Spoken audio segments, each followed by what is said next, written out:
Welcome to my channel.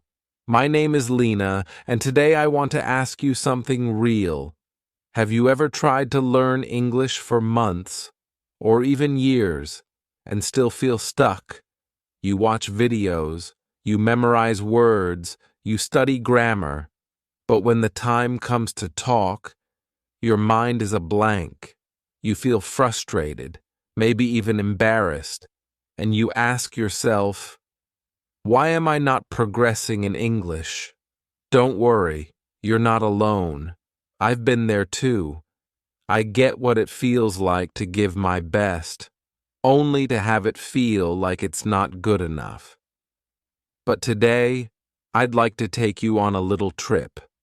An in-depth and honest exploration of why your English isn't improving, and, more importantly, what you can and should do to finally move forward. This is not one of those other lessons. This one is for real learners, people like you who are turning themselves inside out in an effort to learn a language that adults are not expected to even learn. Oh, and if you keep reading to the end here, you'll find out the true reasons for your slow progress and how to clear those blocks and start speaking English as a confident, fluent speaker. So go ahead and grab a notebook, take a deep breath, and prepare yourself. This could be the video that actually makes everything click for you. Let's start this journey together. Chapter 1. I was learning English, but wasn't using it. Hello, my friend. I'm thrilled you're here with me today. There's something very personal that I want to tell you in this first chapter that changed my whole English sprint around. A couple of years ago, I was pretty certain I was getting it all right. Daily, I watched videos in English. I would follow these English teachers on YouTube. I read grammar books. I learned vocabulary lists. 10 words, 20 words, even 50 new words a week. I felt proud. I remember thinking, wow, I'm working really hard. I'm going to be fluent in no time. But then, something strange happened. I was at a little cafe in town one day, just eating alone. A tourist came in. He looked a little lost. He walked up to me and said, "Excuse me, could you help me?" Finding the train station. And guess what? I froze. Yes. My mouth didn't move. I literally lost my brain for a minute. I knew the words. I had learned them, of course.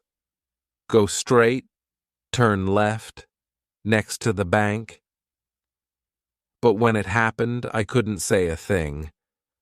All I could do was smile and apologize and say, "Sorry, no English." I left feeling sad and disoriented. And how can I study so much and still feel so helpless when I have to speak?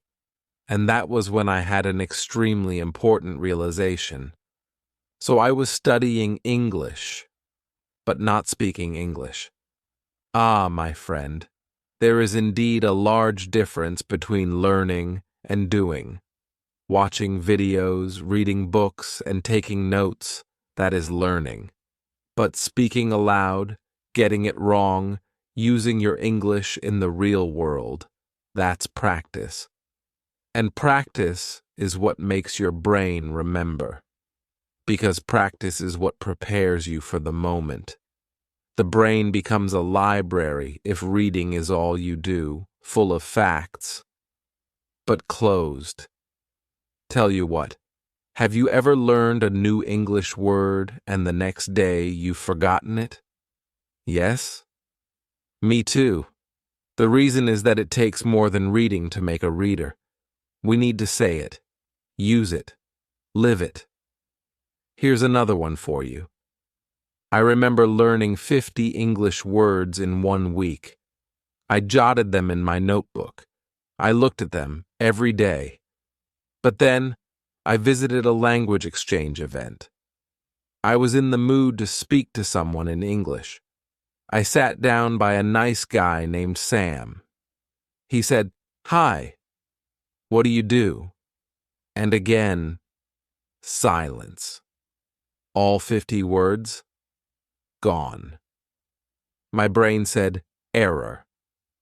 That's when I resolved, no more mere learning. I needed to practice, every day, even just a little. So I created a new rule for myself. For every word I learn, I will use the word in a sentence. I will speak it aloud. I will attempt to tell it to a person or to the mirror. Let's do that together now. Here's a new word. Delicious. Say it with me. Delicious. Great. Now try a sentence. This cake is delicious. Say it once more. This cake is so good. Now, try to remake it. This tea is tasty. Amazing. You just mastered, not learned. That's what lays down its tracks and makes memory strong. That's how you stop forgetting your studies. Not by learning more, but by doing more. And guess what? You don't need a large classroom. It doesn't have to be absolutely accent-free. You don't have to be fluent already. You just need to try. Let's return to Mia, our beginner learner. Mia also watched many English videos. She picked up phrases such as "How are you?" and "What do you like to do?" But one busy day, she met an incoming neighbor who said, "Hi, I'm Sarah. What's your name?" And Mia was too shy. She smiled but said nothing. That night, she felt sad. She tells him, "I cannot answer. I know that question." And then, Mia made a smart move. She faced herself in the mirror and ran through her lines. "Hi, I'm Mia.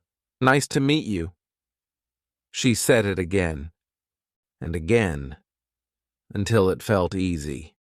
The next time she crossed Sarah's path, Mia smiled and said, "Hey, I'm Mia. Nice to meet you." Sarah returned the smile.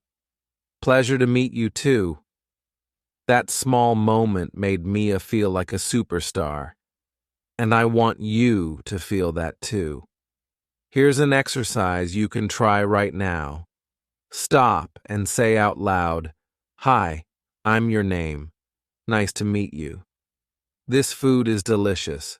Can you help me?" Say them as you would if you were speaking to a real person. Don't just think them, say them. That's the magic. Now, I have a little trick that I use every day, the 5-minute practice rule. Every day, give 5 minutes to speaking English out loud. It can be reading a short dialogue, chatting to yourself in the mirror, pretending you're ordering food, or even parroting sentences after a video such as this one. 5 minutes. That's all you need to begin turning your English from passive to active. Because remember, fluency comes from doing, not just knowing. Now, before we close this chapter, back to that cafe where I froze. A few months later, I went back after I'd started to practice every day. Another tourist came in. "Sorry, do you speak English?" he inquired. And now, this time? "Yes, I do," I smiled and said. "How can I help you?" That moment, I felt powerful. I felt proud.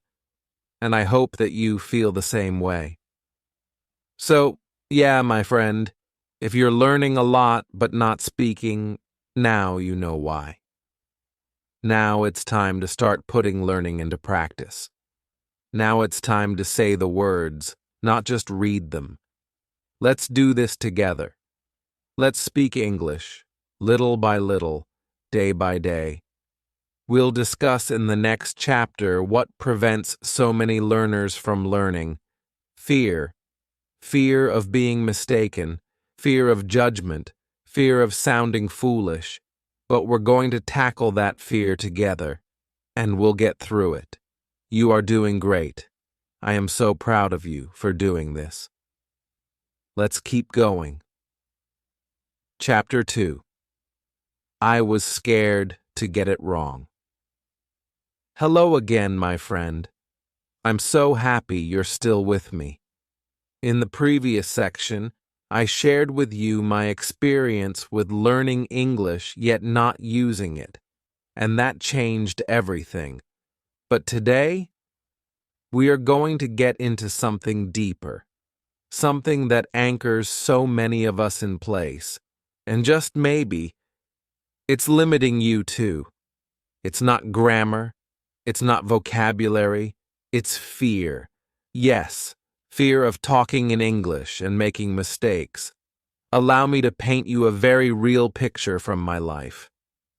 Some years ago, I went with an English party. There were 8 or 6 people sitting in a circle. Everyone was smiling and friendly. The teacher said, "Who wants to say something about themselves?" My heart started beating fast.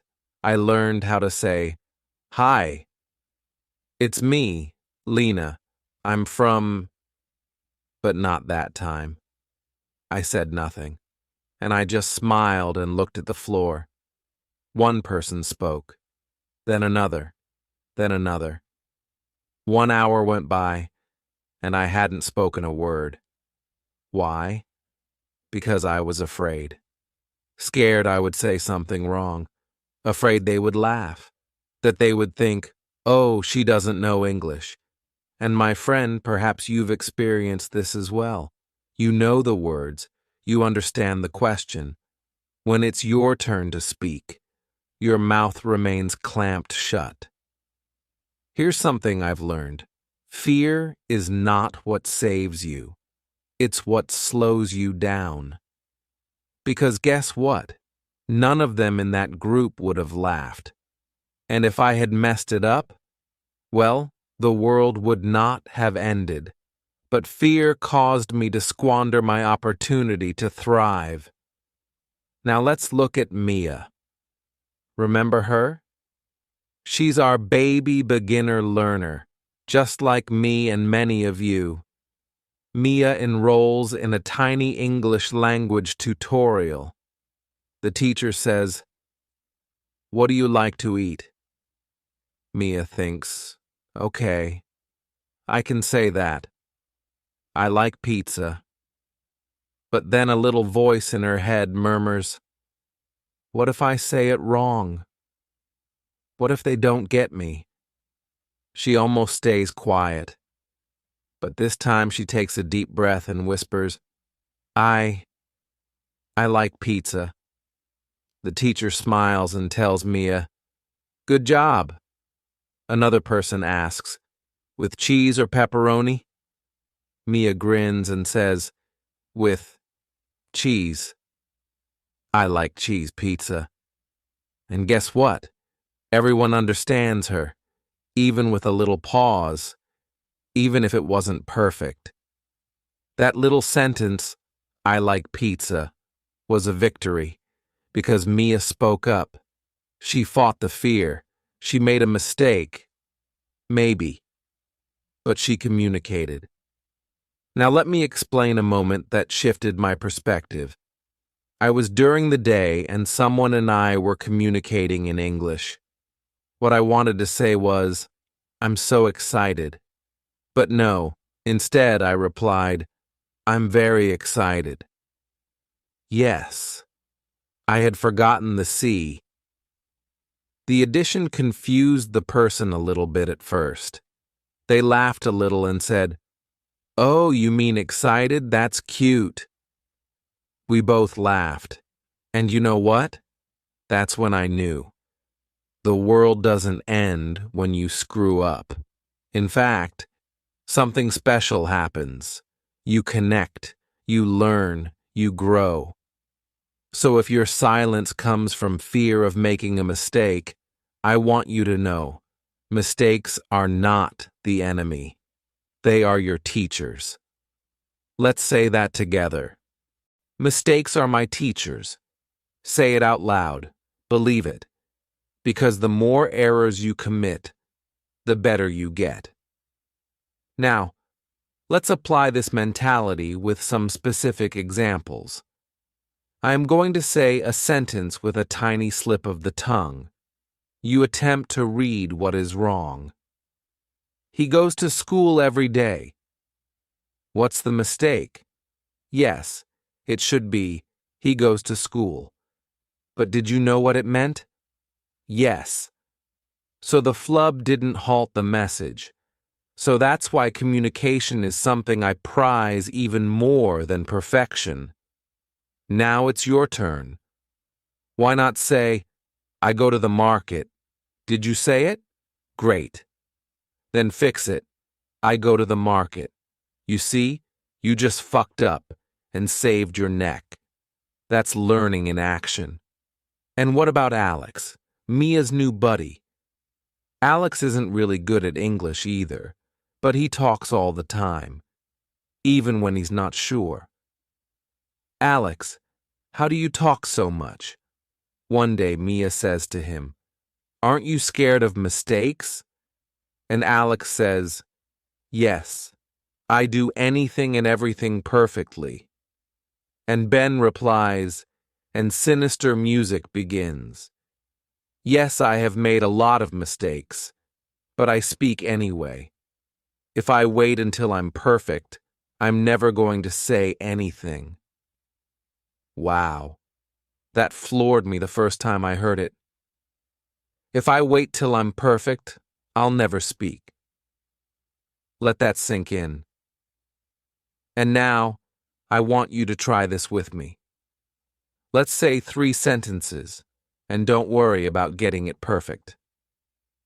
I like learning English. Good. Now write this correctly. I like to learn English. She played football yesterday. Try again. She played football yesterday. I'm not perfect at speaking, but I try. Amazing. And now, I can't speak perfectly, but I try. That last one? That's the most important. You don't need to be perfect when you speak, but you need to make the effort. So before we move on from this chapter, I want you to promise yourself.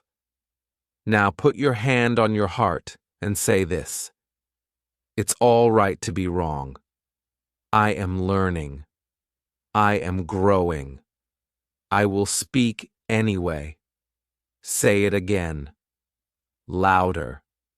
Believe it. Because when you aren't afraid of making mistakes, you open yourself up to confidence. In the next chapter, we will address something that many learners do without even knowing. They focus too much on grammar and not enough on real speaking. We'll find out how simple English can equal powerful English. You're doing amazing. You're brave. You're here. And I'm so proud of you. Let's keep going. Part 3. I placed too much emphasis on grammar. Chapter 3. I'm not a grammar, and I want to tell you a secret. Hello again, my lovely friend. I'm so glad you're still here with me on this journey. You have already learned something powerful, that practice matters more than studying alone, and that it is perfectly fine to make mistakes. Today, I want to let you in on another thing that slowed me down, and perhaps is slowing you down as well. Let me ask you something. Have you ever sat with a grammar book for hours attempting to wrap your head around tenses such as present perfect, past continuous, future conditional, and still felt like, well, Like you just didn't get it? And you can't even order food or say hello in English as well?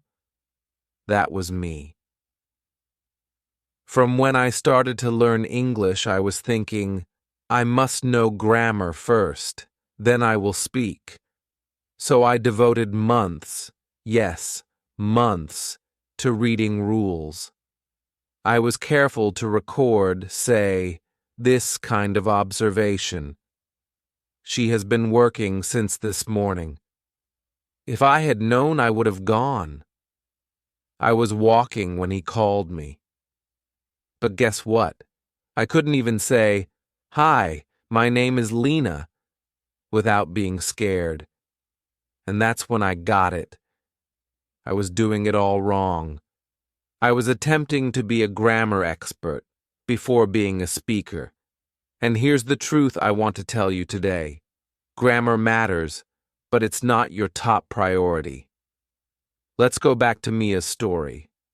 On the other hand, Mia is such a beginner in English. She doesn't know every tense. She's not built to write in big, perfect sentences. But when someone is like, "What do you do all day?" she answers with confidence.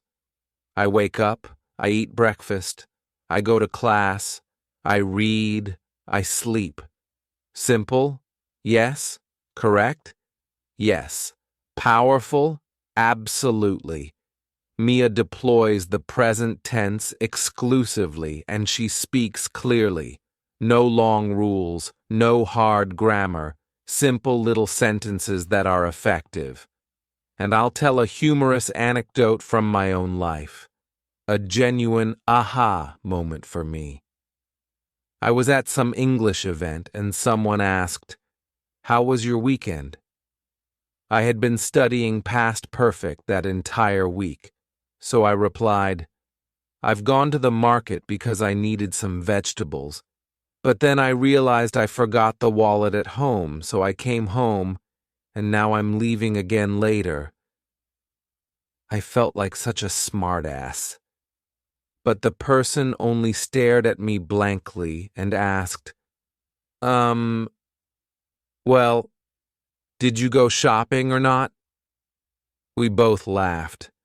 So I replied matter-of-factly, "I went to the market and forgot my wallet, so I went again later." And the man smiled and said, "Ah, I see." That's when I realized something important. Long, fancy grammar does not always mean better communication. Every once in a while, less really is more. Let's try that together now. Here's a sentence with a ton of grammar.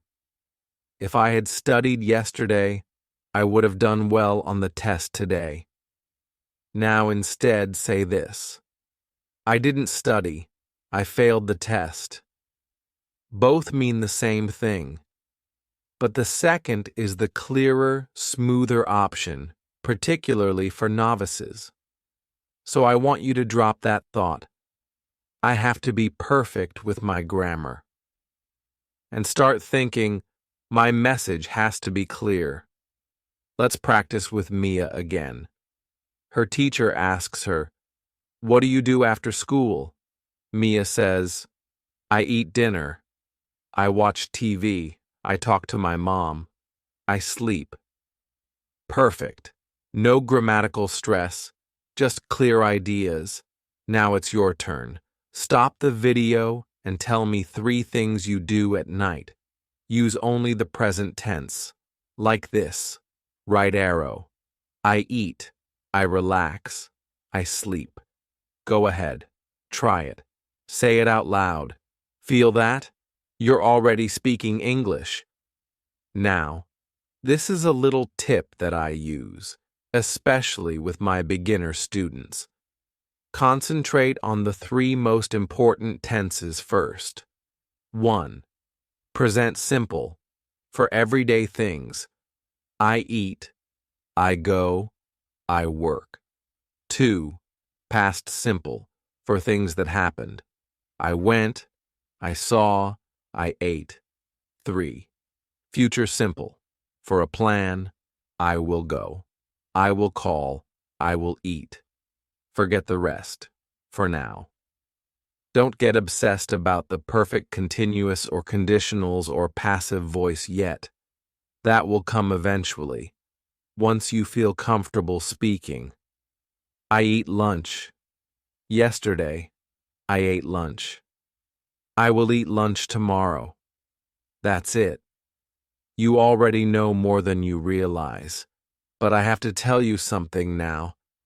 I began to feel liberated when I stopped worrying about grammar and used small sentences. I began speaking with more people. I made more friends. And over time, my grammar improved without my even thinking about it, because I was using English, not just studying it. So keep this in mind. As a general rule, simple English is smart English. And grammar? It's like seasoning in food. It's the seasoning, but the real substance is the message you're trying to express. You are not a grammar robot. You are a human. You are a learner. And you are doing amazing. Now, in conclusion of this chapter, let me ask you something. For the remainder of the day, talk only in simple present tense. Even if you want to talk about yesterday or tomorrow, use clear words. For instance, yesterday I went to school. It's okay. Tomorrow I eat pizza. Yes, that's fine too. You can correct yourself later. For now, just speak. Which leads me, in Chapter 5, to the second reason I didn't bungee my way into improvement. Just as there are far faster ways to sell candy than door to door, there are many speedier ways to grow than I did. I didn't stick with it. I crushed it for a week, and then did nothing for 2 weeks. Sounds familiar? Don't stress. We can solve this. You're doing great. Keep it simple, keep it real, and most of all, keep going. On to the next chapter. Chapter 4. I didn't create real habits. Hi again, my friend. By now you're learning a great deal about what gets in our way in English and about how to get beyond it. Today, I want to discuss something that really took me by surprise. Consistency. When I learned English, for example, I used to think, if I studied really hard 1 day a week, that was enough. So I'd have long study sessions on Saturdays or Sundays, watching videos, reading books, and memorizing words. But the rest of the week? Nothing. No English at all. And guess what? It was after several months and I didn't even have confidence. Well, here's the fact. English is not a race. It's a marathon. It's not about one hard study session. It's not about spending an hour every day in the gym, but about tiny, daily habits that in aggregate will make you healthier. Think about brushing your teeth. 2 hours once a week do you spend brushing your teeth? No. You brush your teeth for 2 minutes every single day of the week, 2 times a day. That's how your teeth get clean and healthy. Learning English is no different. Let me give you an idea of what my former schedule looked like. Monday, no English. Tuesday, no English. Wednesday, no English. Thursday, no English. Friday, no English. Saturday, study 3 hours. Sunday, relax. Looks familiar? That was me. Plans and plans and plans, but no action throughout the entire week. Now, meet Mia again. So she decided to do something else. Instead of long sessions once a week, she built a simple habit, 5 minutes each morning. Listen to a short English audio and repeat the sentences out loud. 5 minutes in the evening. Talk about her day in sentences with what she learned. Only 10 minutes a day. It's that simple. And guess what? And after only 2 weeks, Mia was growing her confidence. She was speaking more. Her vocabulary stuck better. She even wowed her friends with her new knowledge of English. Consistency made all the difference. Here's a modest plan you might want to follow. 1. Morning. Listen to and repeat a short audio, 1 or 2 minutes, a song, a podcast, or a dialogue. 2nd evening. Talk to yourself for 5 minutes about your day. Don't stress about mistakes. Use simple sentences. You don't need hours, just 10 minutes. If you need to remind yourself on your phone, incorporate it into your daily routine, just as you do when you brush your teeth. This routine will slowly grow your confidence and talents. You'll be amazed how much progress you can make with only 10 minutes a day. So today, go ahead and pull out your phone or open your notebook and write, My English Habit, 5 minutes morning plus 5 minutes night. Start tomorrow. No excuses. And don't forget, the secret is to do a little every day, not a lot every once in a while. Before we wrap up this chapter, I'd like you to try a little challenge. You. Yes, right now, read this sentence aloud. Today, I begin my English habit. Say it with me. Spike moment. Watch this. This is my old planner, replete with ambitious plans but no action. And here's Mia's calendar, little marks made each day. Look at the difference. Little things every day are what add up to make that big difference. You are not walking on this road alone. I'm right here beside you, and we're building habits together, one step at a time. Next time, we'll discuss one final important step: how to stay motivated when you feel like giving up. You're doing amazing. Keep your habit. Keep going. See you in the next chapter. Chapter 5. I didn't use English in my real life. Hey there. Welcome back. Up to now, you've read about all the reasons why English can seem difficult, but today I want to discuss something very important: using English in your real life. As I was studying, I regarded learning English as a school subject. I learned grammar, memorized vocabulary, and watched videos, but never outside predetermined study time. I kept my English quiet, even when I ventured outside or spoke with friends. I was starting to feel as if English existed only in my notebook, not in my life. Maybe you feel the same way. You learn English, but you don't really use it. It feels safe that way. But here's the reality.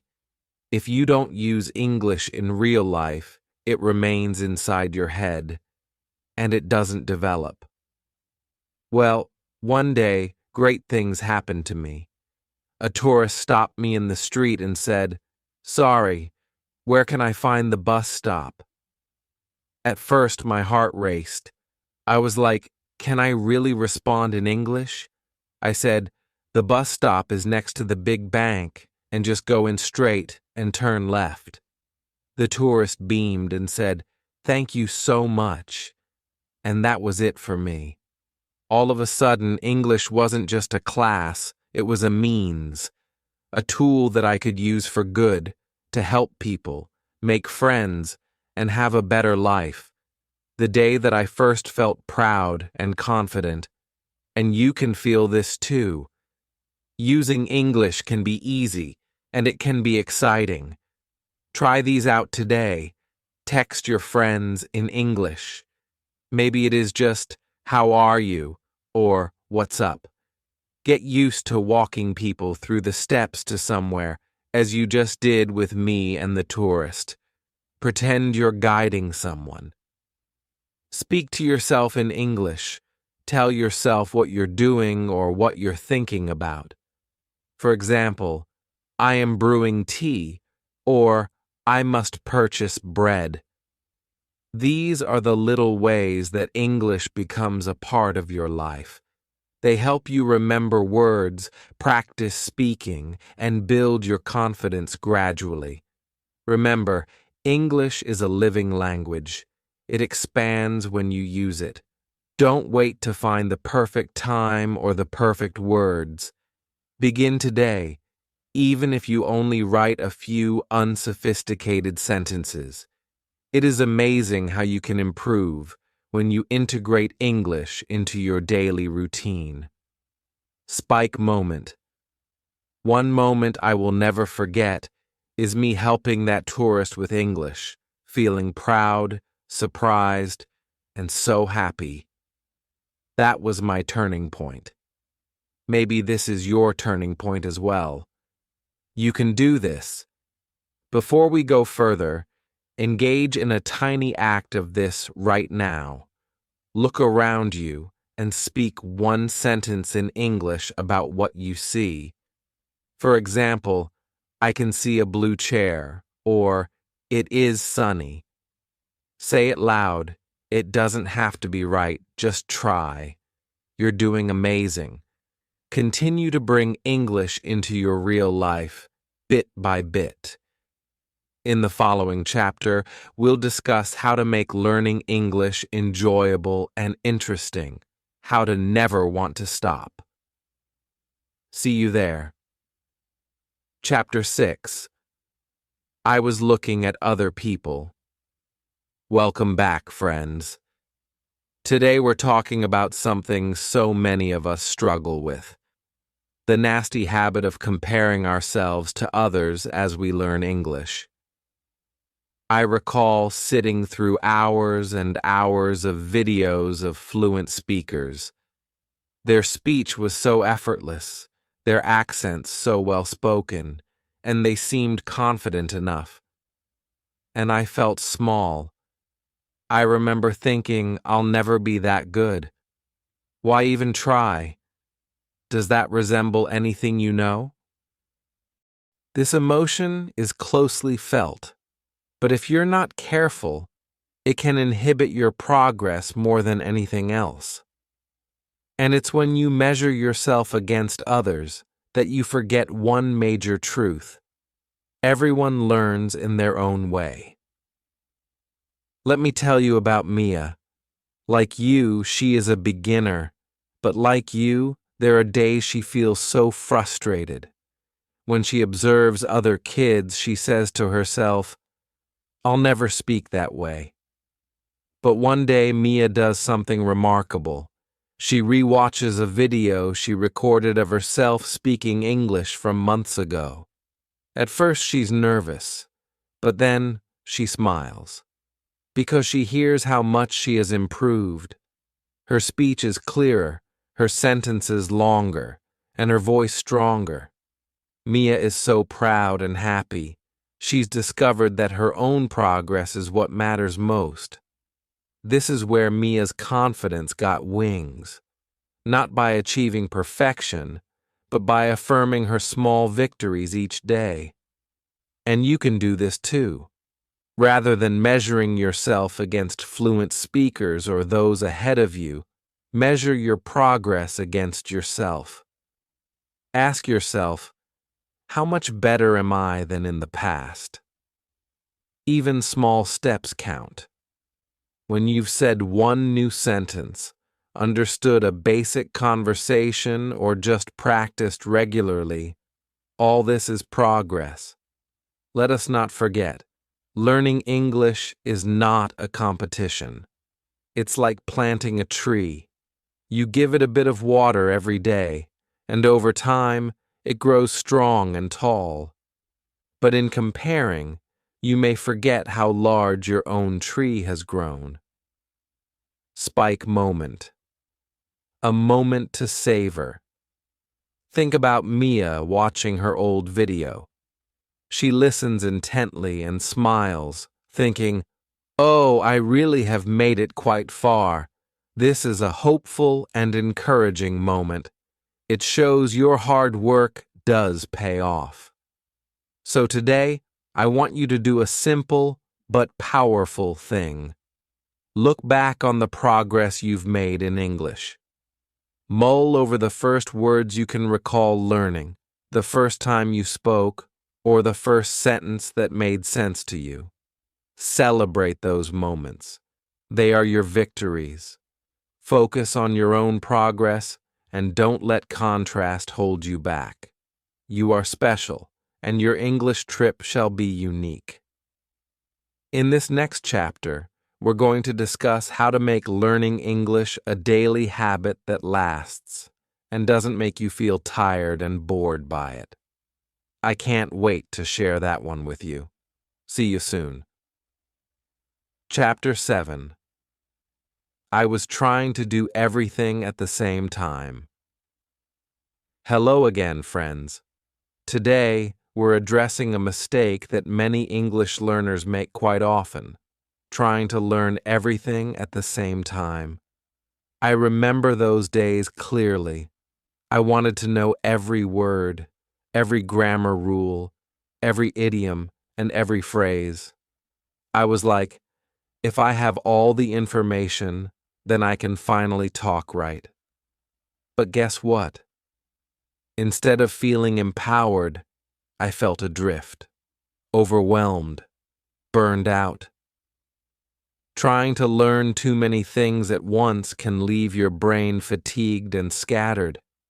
You might for a time learn a lot, but pretty soon you forget it all simply because nothing sticks. Sound familiar to you as well? Here is where I learned a very important lesson. Take one little goal at a time. For instance, rather than spending a day learning 50 new words, work on how to say your name. Just a few sentences such as, "Hello, my name is Lena," or "Nice to meet you," can go a long way. Or, learn how to talk about your day with simple phrases such as, "I wake up early and I eat breakfast." When you concentrate on that one block, that one small piece, your brain can practice it more extensively and remember it better, and you feel more confident in using it. I call it the one block at a time approach. It's like building a house. You don't attempt to construct the roof, walls, and windows simultaneously. You begin with one brick, then another, and gradually the house becomes secure. Can I tell you a proud moment? After several weeks of being able to focus on only one full conversation, I did it. I could also recite the entire conversation naturally and idiomatically, not because I knew every word in English, but because I knew just what needed saying. It felt great to be able to keep up with such fluency. It made me more confident than when I would alone try to learn everything and get lost along the way. Spike moment. Picture me, staring at myself in the mirror, grinning as I'd just talked through an entire English conversation capped without a single hiccup. That moment felt triumphant, like some kind of breakthrough. It demonstrates that you don't have to know everything to speak fluently. You just need to be aware of what is relevant at the moment. So, today, I want you to pick one little English goal. Maybe it's your name or your favorite food. Stay with that until you are comfortable with it, then go to the next. Following this simple recipe will prevent you from burning out, and your English will grow beautifully, well-fed and happy. In the next chapter, we'll discuss something fun and how to integrate English into your lifestyle so that you are practicing English in a relaxed and easy way. Stick with me, and we'll continue building your English one step at a time. Chapter 8. I wasn't actively listening, but I was listening. So here I was, completely mortified from snoring, which is humiliating. And you know what? Hey friends, welcome back. Today, let's discuss something simple sounding but impactful: listening. I used to also feel that if I were listening to English music on the radio or just watching shows in the background, I was learning. I would have English videos going when I was doing other chores, like cooking and cleaning. But months later, I discovered something crucial. Just the sound of English wasn't enough. It's something we like to call passive listening. Your ears hear the words, but your brain doesn't fully grab hold or comprehend them. It's as though the words simply go in one ear and out the other. What you need instead is active listening. Active listening is when you listen to something closely, try to understand what you've heard, and act on it. It's like being a detective, searching for clues in every word and sentence. Here's how you can listen actively. First, pause the video or audio after a sentence. Then say the sentence out loud. Mimic the pronunciation, the rhythm, and the flow of words. Sound like the speaker. Try to speak like the speaker. To that end, ask yourself questions. What does this mean? How could I employ that sentence? Can I say it differently? This is something called the shadowing technique, and it's fantastic for getting better at speaking and listening at the same time. Let me share with you my first experience with shadowing. I was not confident at the beginning, but then I did copy one simple dialogue line by line. I could feel my pronunciation getting crisper and my confidence getting higher with each repetition. It was as if I had discovered my English voice. Spike moment. Imagine me, smiling, saying a sentence to myself word by word to get it right after stopping and being proud that my English must be good, sounding so natural. That moment taught me about the power of listening. This made me understand that practice is not about the words, but about how we listen and speak. Now, let's try it together. I'm just going to play a short little clip of their conversation, and then you can pause and play along after every sentence. Get lost in the rhythm and the sounds, and enjoy copying the speakers.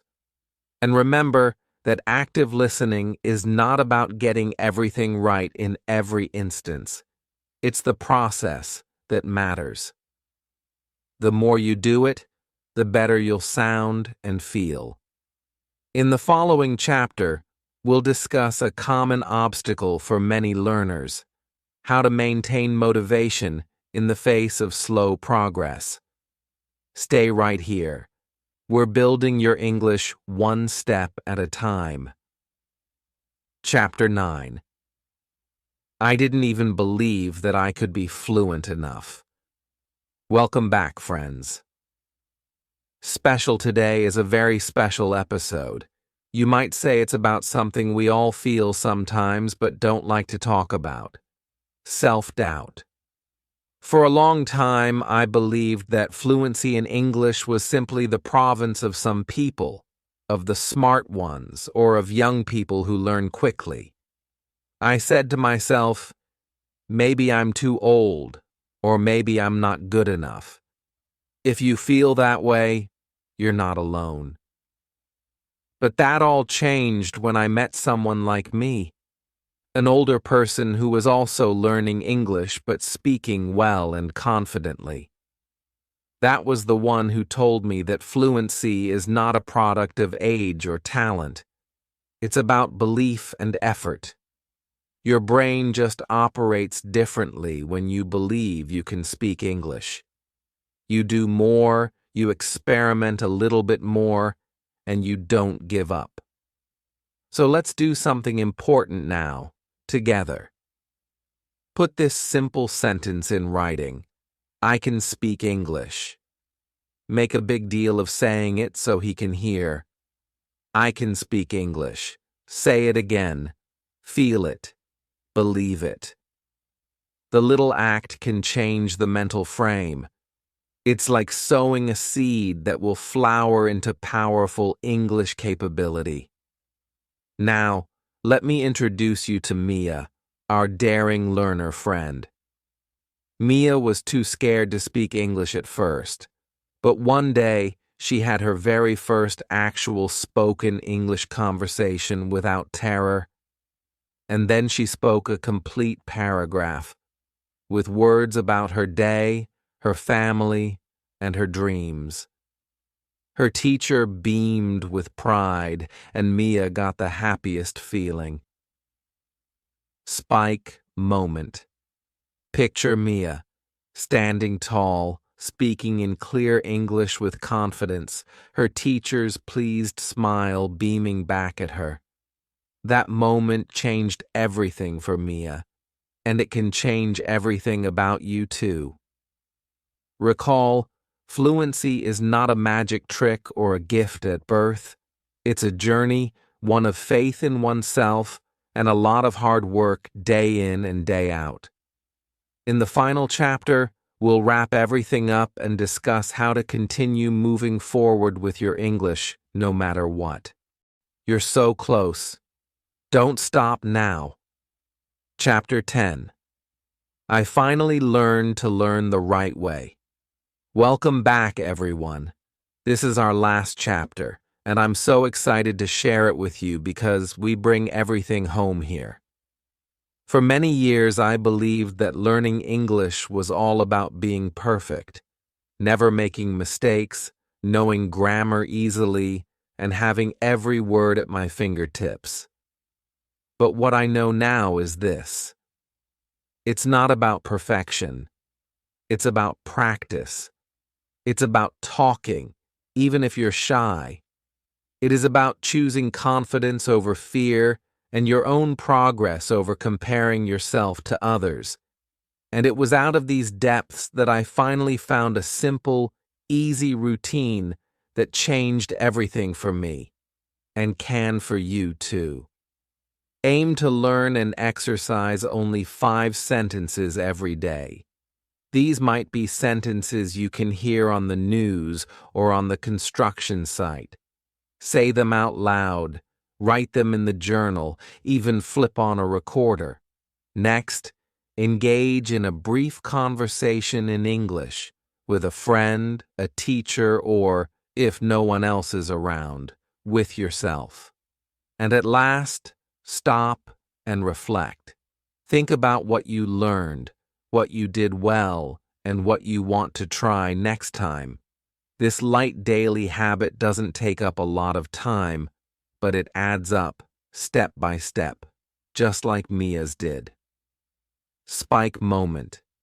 View this time lapse of Mia's transformation, from her first nervous words to speaking with assurance.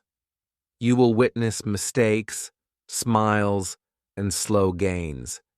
And just remember, if Mia can do it, so can you. After all, fluency isn't something you achieve, it's something you live. Every little step you make in the right direction will bring you that much closer to speaking English with confidence and ease.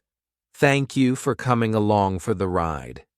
If you found this video helpful, please like it, drop us a comment, and don't forget to subscribe for more easy and real English learning advice. Keep practicing, have faith in your intuition, and I look forward to witnessing your growth. Let's keep talking in English together. If this video has helped you to understand what's been getting in the way of your progress, and you heard at least one moment where you said, "Yes, that's me," then don't stop here. Sub to my channel, so we're getting bigger. If you found this video inspiring, click like and leave a comment talking about your experiences.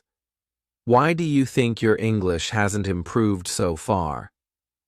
And remember, this is your English path. The speed of the work doesn't matter. The only thing that matters is you keep moving. You have this, and I will be right here with you. Love.